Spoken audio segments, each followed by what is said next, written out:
വളരെ എളുപ്പത്തിൽ തയ്യാറാക്കാവുന്ന ഒരു മത്തങ്ങ പയർ കറി അല്ലെങ്കിൽ എരിശ്ശേരി നമുക്കിന്ന് തയ്യാറാക്കിയാലോ.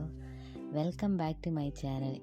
It's me love and life. അപ്പം നമ്മുടെ ചാനൽ സബ്സ്ക്രൈബ് ചെയ്യാത്തവർ ഒന്ന് സബ്സ്ക്രൈബ് ചെയ്ത് സപ്പോർട്ട് ചെയ്യണേ. എല്ലാവർക്കും ഇഷ്ടപ്പെട്ടെങ്കിൽ ഈ വീഡിയോ ഒന്ന് ലൈക്ക് ചെയ്യുക, ഷെയർ ചെയ്യുക.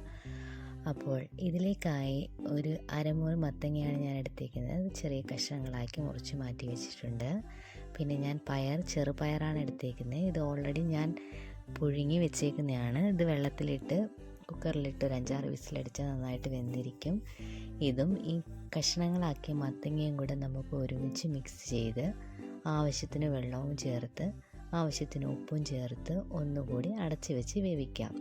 ഇനി മത്തങ്ങയ്ക്ക് വലിയ വേവ് വേണ്ടാത്തതുകൊണ്ട് ഒരു 3-4 വിസിൽ കേൾപ്പിച്ചാൽ മതിയാകും. അത് നന്നായിട്ട് വെന്ത് വരും.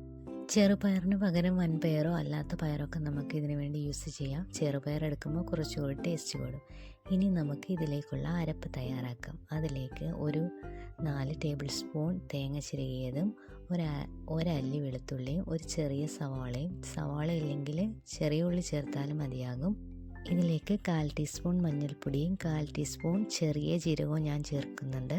ആവശ്യത്തിന് വെള്ളവും ചേർത്ത് ഒന്ന് പേസ്റ്റാക്കി എടുക്കാം. ഈ പരുവത്തിൽ ഒന്ന് പേസ്റ്റാക്കി എടുക്കേണ്ടതാണ്. ഇനി നമുക്ക് കുക്കർ തുറന്ന് നോക്കാം.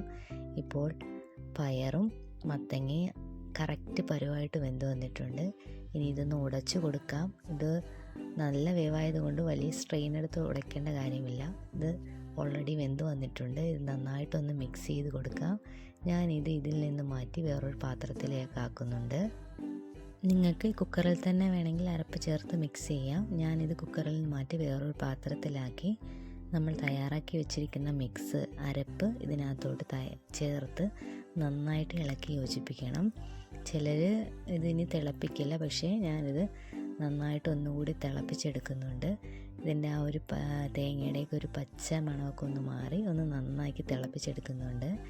ഇനി ഇപ്പോൾ നമ്മുടെ പയർ മത്തങ്ങ എരിശ്ശേരി റെഡി ആയിട്ടുണ്ട്. ഇനി ഇതിലേക്ക് നമുക്ക് കടുക് താളിച്ചൊഴിക്കാം. ഇതിനൊരു പാൻ വെക്കുക. 2 ടേബിൾ സ്പൂൺ വെളിച്ചെണ്ണ ഒഴിക്കുക. അതിലേക്ക് കുറച്ച് കടുകും ഒരല്ലി പറ്റൽമുളകും ചേർക്കുക. അതിലേക്ക് കുറച്ച് കറിവേപ്പിലയും കുറച്ച് സവാളയോ അല്ലെങ്കിൽ ചെറിയ ഉള്ളിയോ അരിഞ്ഞ് ചേർക്കാം. ഒരല്ലി വെളുത്തുള്ളിയും ചേർത്താൽ നന്നായിരിക്കും. ഇനി ഇതെല്ലാം കൂടി നന്നായിട്ട് മിക്സ് ചെയ്ത് ഒന്ന് മൂപ്പിച്ചെടുത്തതിന് ശേഷം നമ്മൾ തയ്യാറാക്കി വെച്ചേക്കുന്ന നമ്മുടെ കറിയിലേക്ക് ചേർത്ത് കൊടുക്കാം. കറിയിൽ ചേർക്കുമ്പോൾ അങ്ങനെ മിക്സ് ചെയ്ത് ചേർക്കേണ്ട ആവശ്യമില്ല.